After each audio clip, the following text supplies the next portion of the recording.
Okay, hello, my name's host Eric, and I am the host of Talking with Famous People, and I am amid a pack of blasphemers.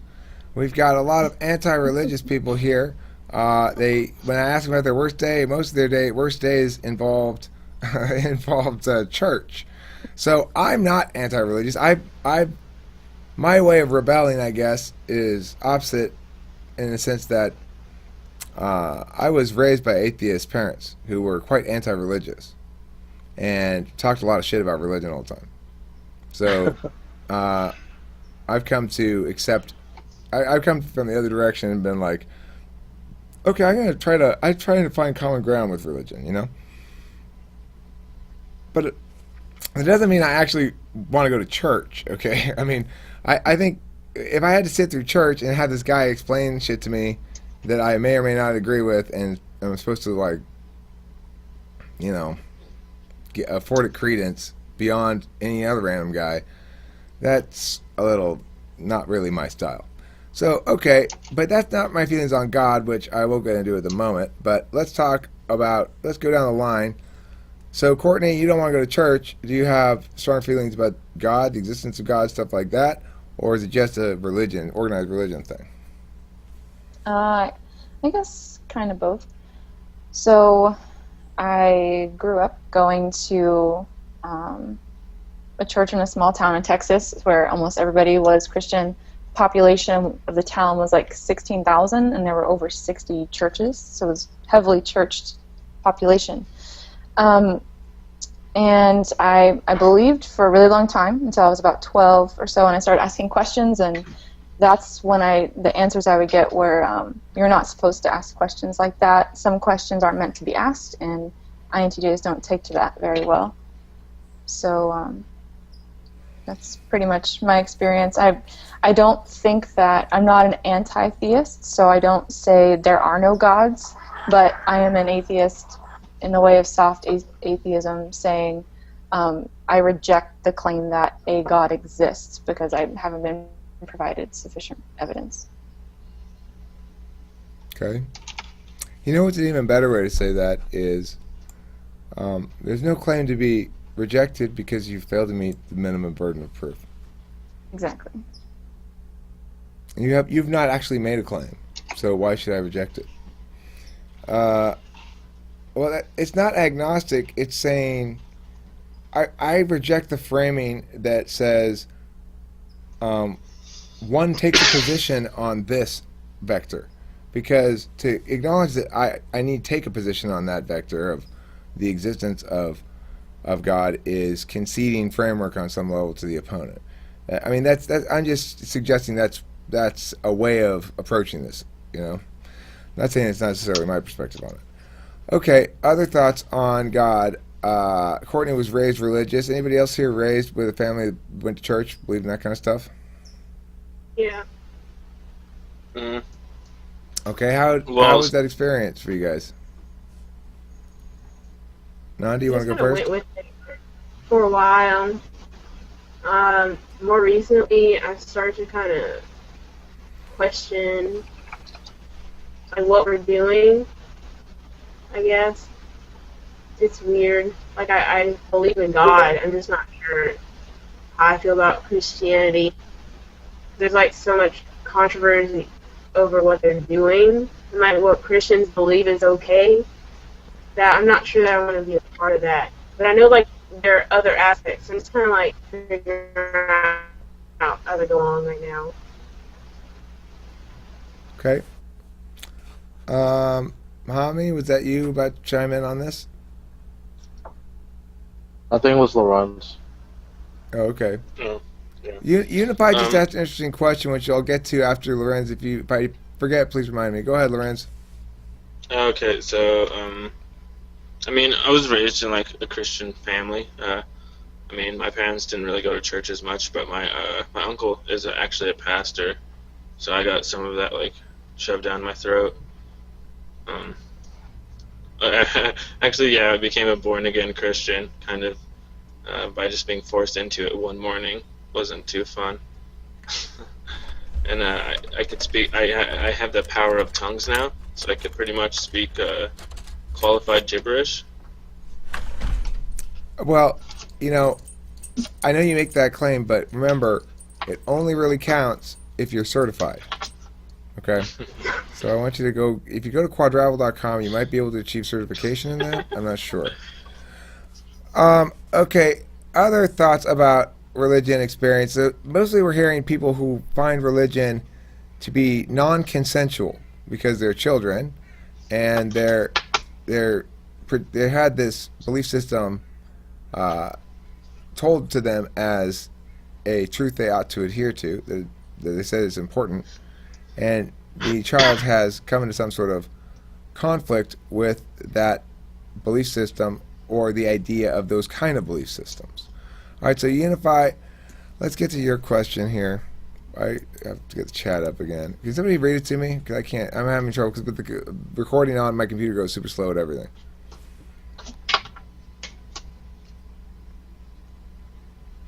It says, but it's saying you don't believe is not the same as saying God doesn't exist, right?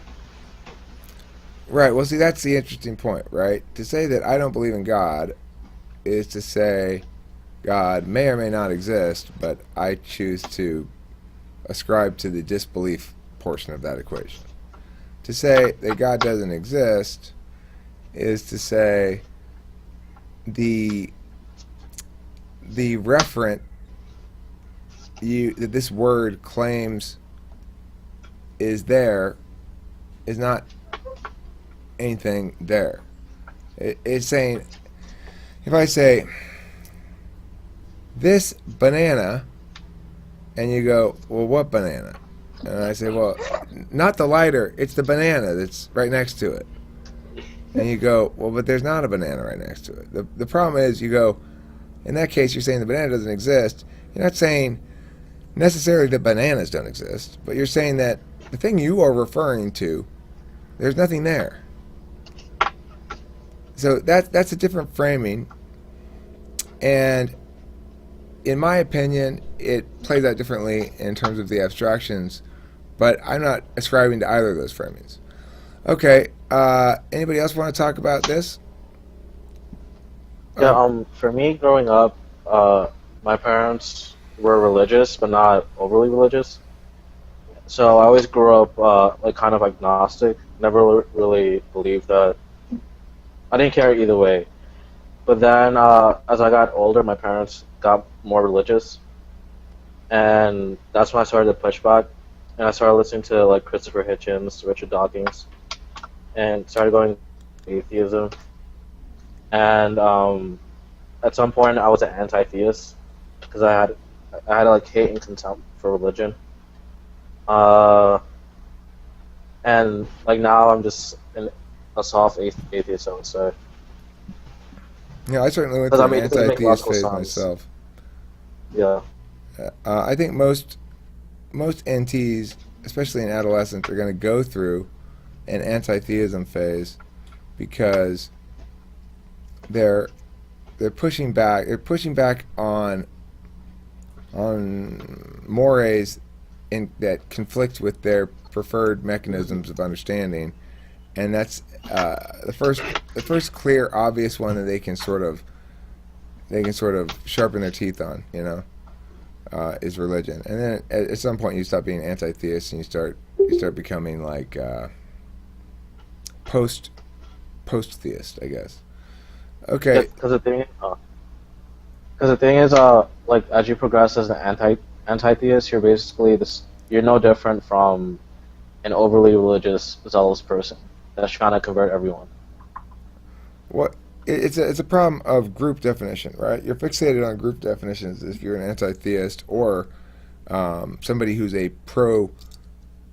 I guess you'd say what's it called? Like different sects of different religions are called, like Presbyterian, Protestants? Denominations? Denominations. That's the word. Thank you.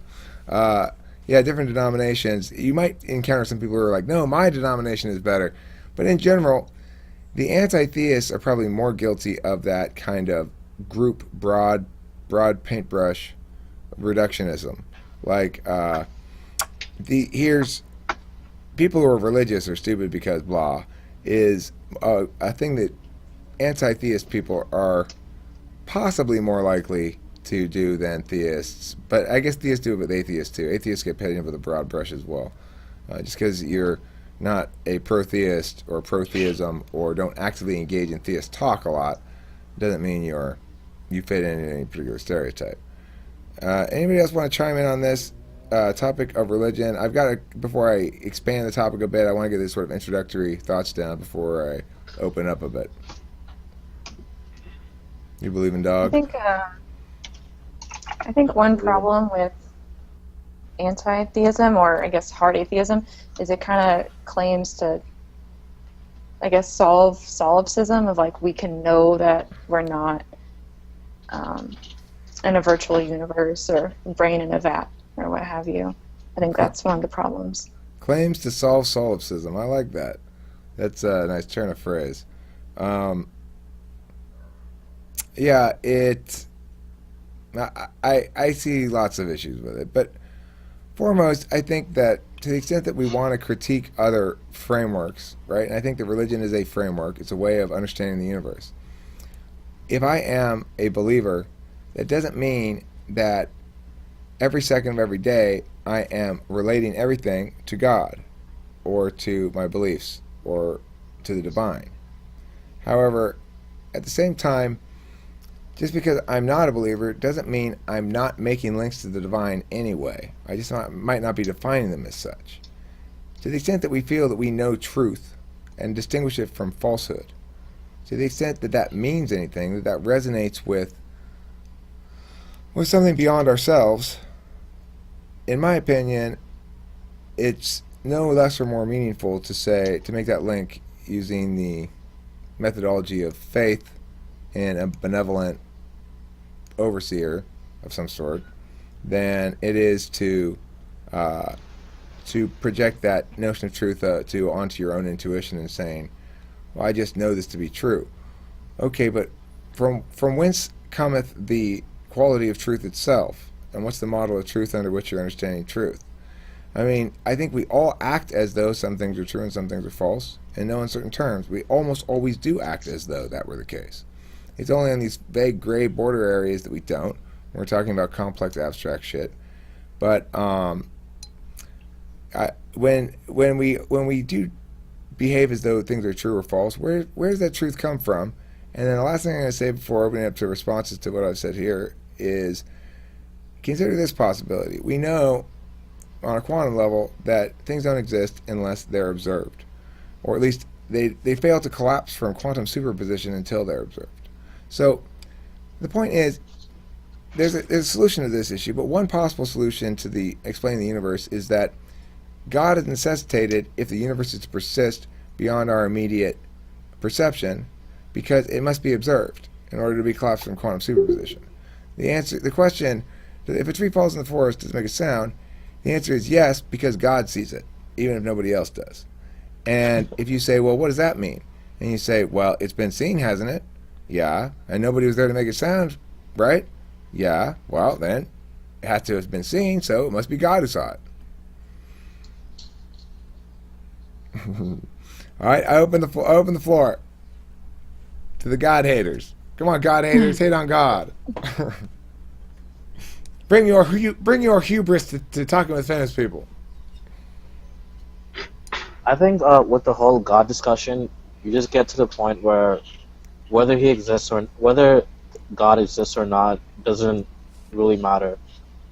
It has no bearing on our life right now. So I don't see any point in arguing either way. So if I can show you individual utility, will it suddenly become relevant and be worth adjudicating the issue? Can you repeat that?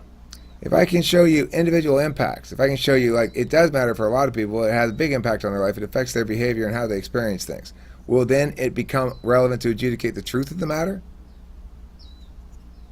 Not really, because that's their own beliefs. I don't really care. All right, so it's just for you, it's only about why it doesn't matter to you, it doesn't matter outside of you whether it's true or not anyway, because it has no impact on you. Yeah, unless like someone tries to use their belief to transgress on other people's rights, then I would care. But at the Okay. prospect of infinity, wouldn't it affect you?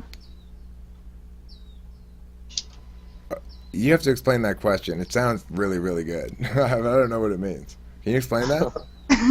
I thought so. To me, it sounds like he's saying like God doesn't really affect me, therefore it's not worth talking about. Is that correct?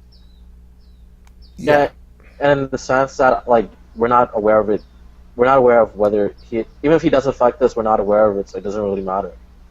Right. But one of the main like posits of religion is there's this infinite afterlife afterward, and you're a soul inside of a body. So if that is true, then it would affect you. So it is I mean- worth discussing. Even if that were true, I wouldn't buy that assertion, and I wouldn't care either way.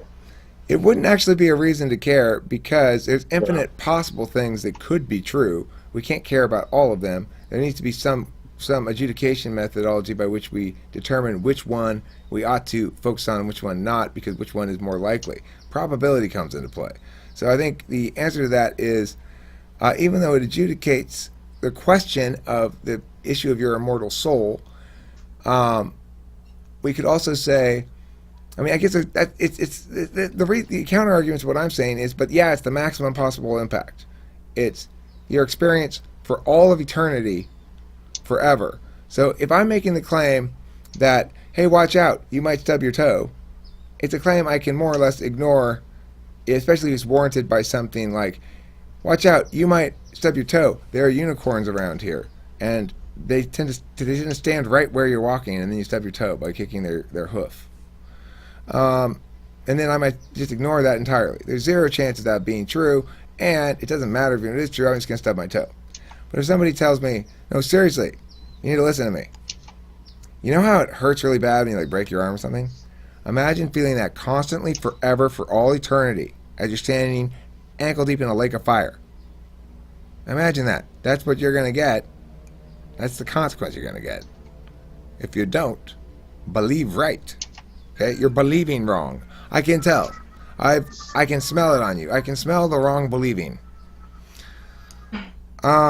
I mean, at that point, the impacts are being claimed are so massive. They're the biggest possible impact anybody can ever conceive for themselves, that it makes you want to stop and go, okay, well, let's evaluate this thing a little bit here, because okay, if that's really the case, then I'm going to have to stand in a lake of fire forever and ever and ever, then fuck that, How do you know that? I mean, that's the issue that NTs always run into, is we ask that question, well, how do you know that's the case? But the thing is, I don't think we need to agree with any specific claims of any specific religion. I think there are sort of core foundational truisms to a conception of God that's meaningful to me anyway, that relate to narrowing the nature of God to a couple of basic things and not a bunch of instructions and rules and shit. So, excusing for a second the notion of any specific religion, specific claims about what one ought to do or how one ought to be, is it reasonable, or ought one spend time doing intellectual work in the theological realm or metaphysical realm? What's the difference between engaging in philosophy, metaphysical stuff, talking about the nature of truth and stuff like that, and believing in a God? Is there a difference?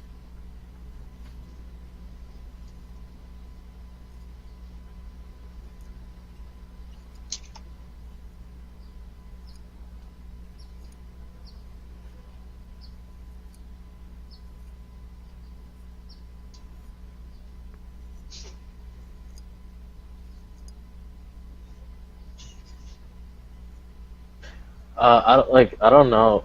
I mean, I would say that it's theology and philosophy are similar, but the difference is that I feel like theology makes claims that they can't. I mean, in philosophy, you can't really prove your claims either, like the way you can in science.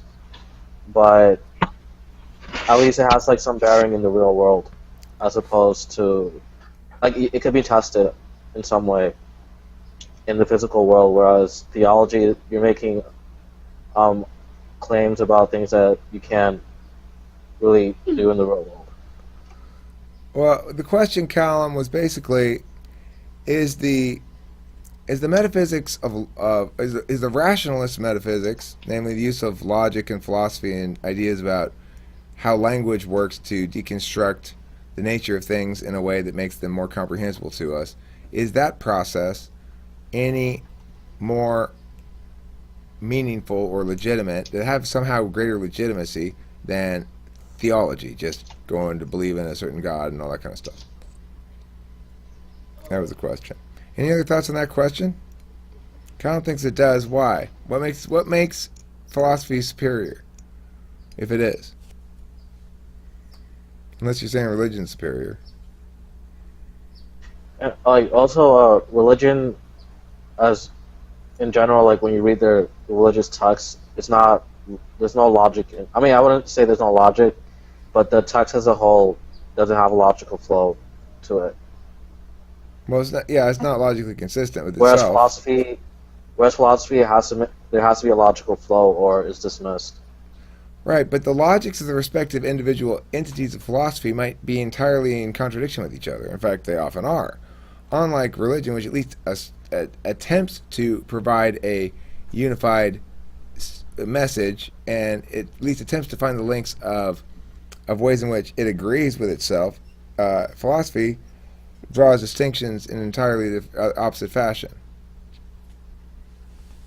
I think it might come down to sort of like what you assume at a base level in Occam's razor, because I guess kind of what it comes down to is in philosophy we're going to assume the logical absolutes, and then in religion we're going to assume that, or at least presuppositionalists suppose, that the logical absolutes come from God, so it's one more assumption.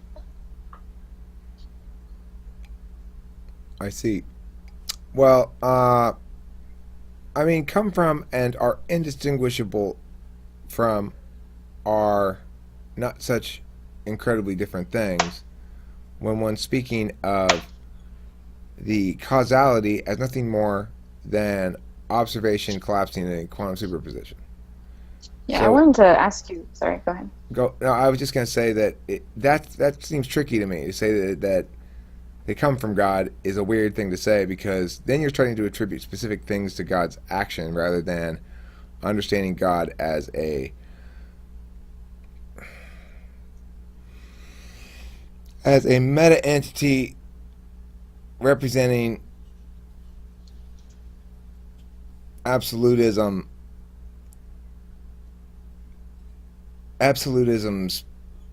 supremacy.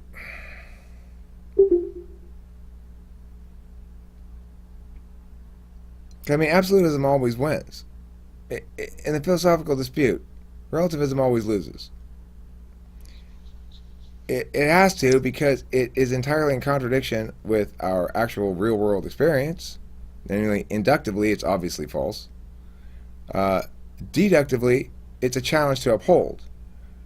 But if we're willing to do all the work, it can be upheld. And in contrast, relativism is nothing more than being entirely arbitrary. There's also a passive stance, I'm sorry. There's a what? Passive stance. Because you're not... As soon as something enters your reality as a time object, like it passes your field of vision, and you are aware of the fact that there's a distinction to be made, you take a position on it. If you're saying you're passive, that means you take a position of, I'm not going to engage that idea, but that's not the same thing as not actually having any position, because usually not engaging with an idea makes one of the things default position. I wanted to ask you about what are you saying about quantum mechanics? Are you saying that if something isn't observing, that it doesn't exist? That's what it means to collapse the wave function? Yeah, what I'm saying is that things that are determinate, as opposed to things that are in a stage of process, or things that are still yet to be resolved, right? If we know when the roulette wheel's going around the wheel and it's yet to be resolved, is when it has to fall into one of those slots. As soon as it falls into one of those slots, it's determinate. It doesn't get to change. It's impossible to change at that point. The result has happened, and it stays the result forever to the extent that we observe it as such. So the thing about that is the collapsing idea is simply that the other possibility being if in fact not everything is observed, then and yet we do know that observation has an actual physical force on something, right? That we can force something to pause mid thing and wait until we observe it to collapse. And so because we know that that ability happens, we know that observation itself is a force. So the question is, what does it as a force do? Well, it's the force of rendering reality. I think that probably rather than there being a central observer God, it's more like this. Every individual human being is rendering reality concurrently in the same way that individuals, each on their own computer, are rendering the world of World of Warcraft when they play a massively multiplayer online game, right? That when we don't see part of the world, to the extent that nobody's observing it, it's, for all intents and purposes, not existing, or at least uncollapsed. No. Sorry. Why not? I disagree. Okay, explain to me why because I'm wrong. it hasn't been quantum mechanics and the observer effect hasn't been demonstrated to apply to the macro world. Okay, but see, philosophies addressed the issue of quantum mechanics before physics ever did, and it showed that of course it applies to the macro world. Because if I ask you the question, if a tree falls in the forest and no one's there to see it or hear it, does it make a sound? In other words, if an unobserved thing happens, what happens? Well, we understand that when we ask that question, what we're really doing is proving contradictory premises. If this thing, if you observe that this thing happened unobserved, right? It creates contradictory premises, which renders any possible conclusion valid. Therefore, it's existentially impossible that something could be both existent in any meaningful sense of the word and unobserved. So are you saying that my cup is a cup right now because I'm observing it, and that's why the law of identity is being upheld? And then if I remove all minds from the earth, then it will not be a cup any longer? I'm making a bolder claim than that even. I'm saying when no one is around looking at that cup and no one's putting their attention on it, it's not there. That the object permanence that we appear to enjoy is a rule of that kind of object in the system. That it is not subject to change unless forces acted upon it, causing it to change. However, note too, observation of something is an awareness of its existence. So when you walk away from something, you are still aware it exists. You have in your own brain object permanence. You have learned to render objects permanent in your reality. And you don't learn that when you're born. You don't have object permanence right away. In fact, things do disappear when you walk away from them when you're very little. Right? So the thing is, we want to make this reality thing function according to rules outside of ourselves. But in reality, we're rendering the thing concurrently. We're rendering the rules concurrently as we're obeying them.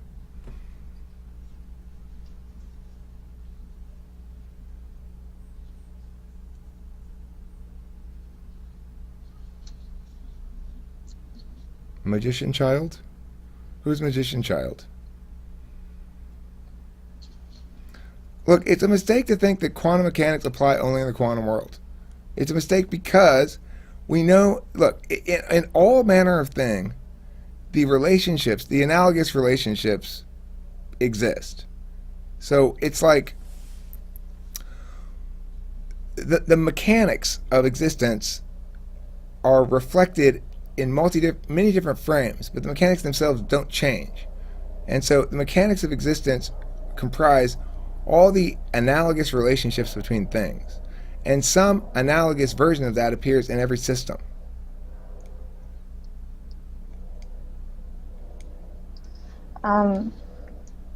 Okay, maybe I haven't studied philosophy enough. But one thing I do want to point out about the observer effect is we're able to see changes in particles even when it's an unconscious observer, even if it's just a camera with nobody watching. So does God have to be conscious and personal then? The thing to note is that there's no way to set that camera up without someone being aware that the camera's watching the thing. Even if they're not aware of what it's seeing, they're aware that it's being seen, and when they go to access the footage, they're aware that it has been seen, thereby rendering both those things real. What if they set it up so it would turn on and off randomly? That might. They would know that as well. I mean, the thing is, Not if it's a random number generator. Okay, but they wouldn't know when exactly, but they would know that it would be occurring randomly. And we'd have no way of verifying that the randomness was one thing or another until we verified its randomness, right? So, in other words, we say, well, he had no way of knowing the camera was turned on right then. We have no way of knowing the camera was turned on right then until we know the camera was turned on right then. At which point, we may as well deduce that he rendered it such as that it occurred without his knowledge.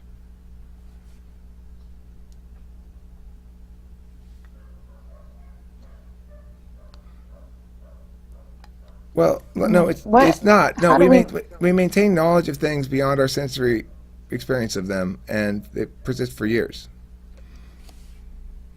Such as Anything, any memory you have. You experience it beyond its sensory experience.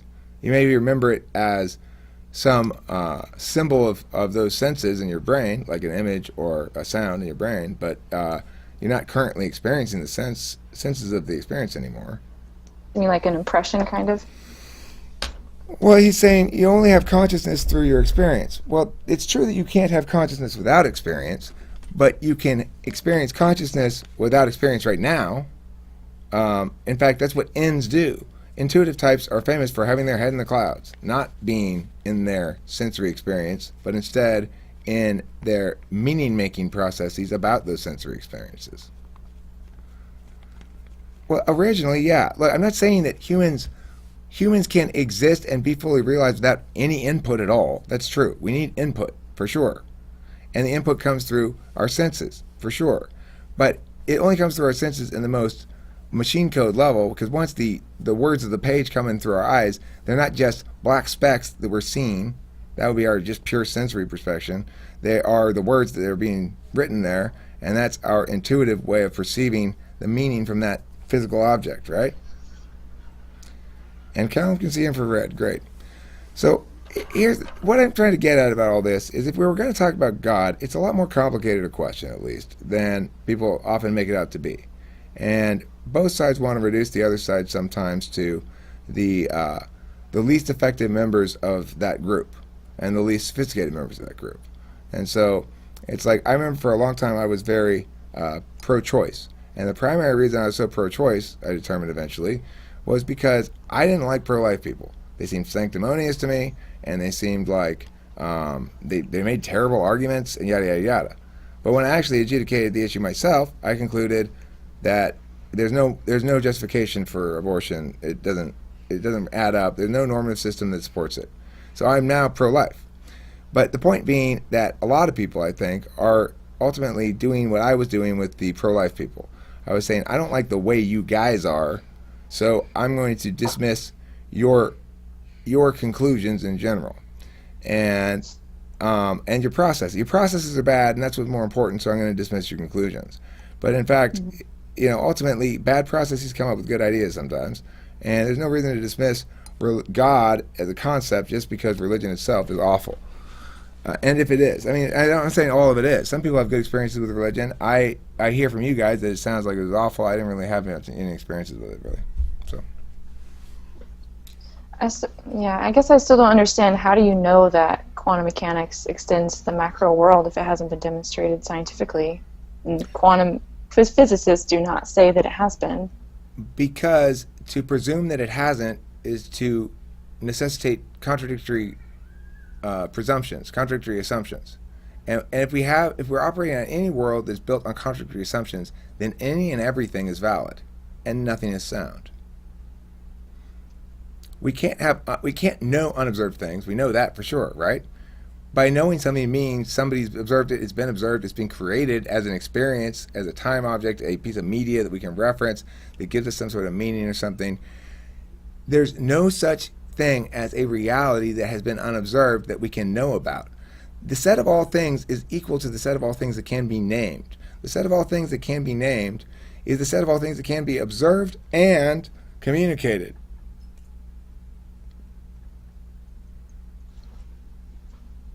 Wait, when you say non-atomic, do you mean on a smaller scale than the atomic level? Who, me? I didn't say No, I'm non-atomic. talking to Courtney. Oh, okay. Um, no, I meant to say atomic. I just realized I mistyped. Okay. Although I'm not 100% sure if it does, in fact, extend to the atomic. If it happens within molecules or if it's just particulate. If it's possible for something to be unobserved, Courtney, name one thing. I'm sorry? If it's possible to talk about something that's been unobserved, name one. If it's possible for something to be not observed, name something? Yeah, it's the point being, as soon as you start to even tell me about the thing that is presumably unobserved, we're imagining this scenario being observed. Like if I say, well, this thing's unobserved and it exists, well, how do you know it exists? Mm-hmm. The only way you can possibly make any claim about its existence is to say that you observe it, or it's been Right. observed, or you have some sort of evidence coming from observation. Yeah, I agree. I don't. Did I say that I'm making claims about unobserved things? No, but to claim that it's Oh. possible that quantum mechanics don't operate at the macro level is to say it's possible that at the macro level things don't need observation to collapse from superposition.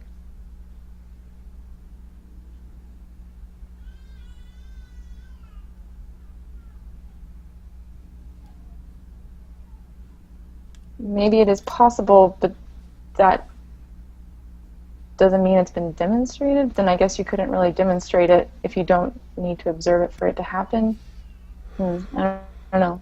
I think I need to think about it more. It's a conundrum, huh? Philosophy Yeah. is fun stuff. We all enjoy philosophy. And, if in fact you do conclude that I'm right, then if everybody stops looking at you for 1 second, you disappear. But only if you believe what I'm saying is true. Little known fact. Okay, any other thoughts on religion and metaphysics and mysticism and stuff like that here as we're getting to about 40 minutes on the topic? Anybody else have thoughts on this? I know it's a big topic. There's lots of stuff we could say about it. I've made my position on it more or less clear, which is that, what I said, all that stuff. Anybody else have thoughts?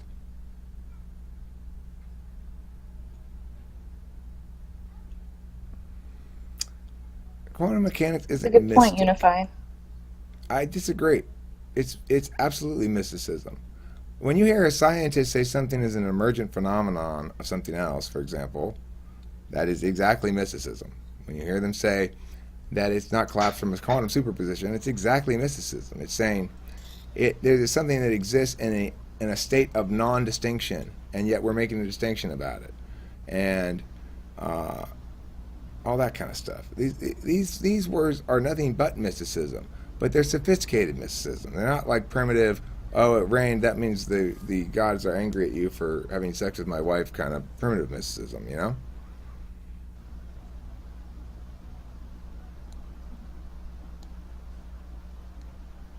Who wants to say it's not mystical? Well, what can I'll be say it's measured? not mystical. What can be measured exactly that makes it non-mystical?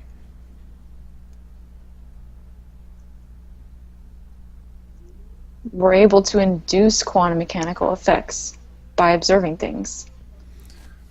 Okay, but the effect we're inducing, even though we can cause the effect, can we...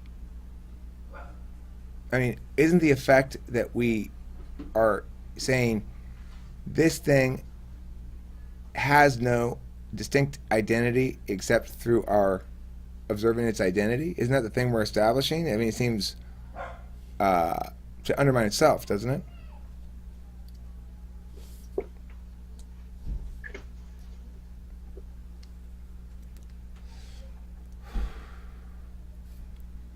I don't think I understand the point. I guess my question is, if in fact the status of something is undefined until observed, then isn't in fact that mechanical rule itself subject to its own requirement for observation? That'd be another way to put it. And if not, why not? So, I mean, why do we... Isn't it the fact that the only reason it confirmed the predicted findings is because it was observed to have done so? Yes. Okay, so... And you're saying, but it hasn't been observed to have done so in the macro world, okay? But I just gave you such an observation. I gave you a logical argument that says to conclude otherwise is to validate everything and make nothing sound. And for the purposes of the metaphysical flow, that's standing on the round. It's observed. Is it so? Is it uncollapsed within your own metaphysics? Or is it not subject to such rules?